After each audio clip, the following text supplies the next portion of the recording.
Take two. 200,000 dwarfs poured through the mountain's opening, with Gilius in charge.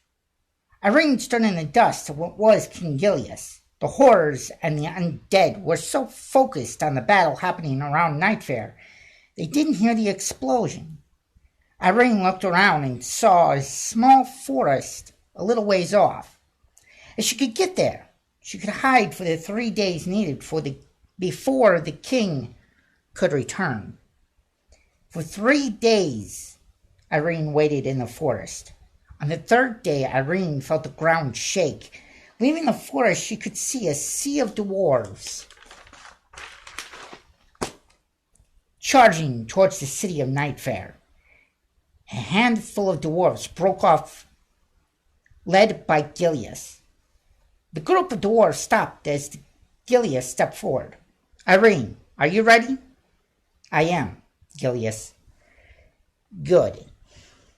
As Gilius said that, he turned to face the battlefield. One knee touched the ground. His right hand, forming a fist, rested on the ground. His left, holding the axe upright. A few moments went by. The ground seemed to flow up the dwarf's body. As it did, he grew from 4 to 10 feet tall. His axe grew in size as his body. The group that was with him also grew to match their king.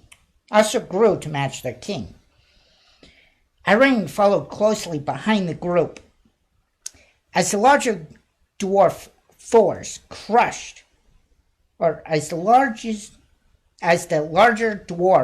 force focused on the undead, the dwarves that were now 10 feet grabbed large handfuls of rock and threw them at the flying horrors. Irene finished off the horrors as they hit the ground. As the dwarves finished up the undead, the horrors retreated from the battlefield.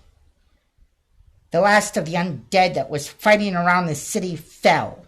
A moment later, pillars of black smoke flowed through the corpses. High above the city of Nightfair, all the pillars joined to form a large black cloud. When the last of the black smoke entered the center of the cloud exploded in all directions. In its place, a massive beast. Well, I have creature.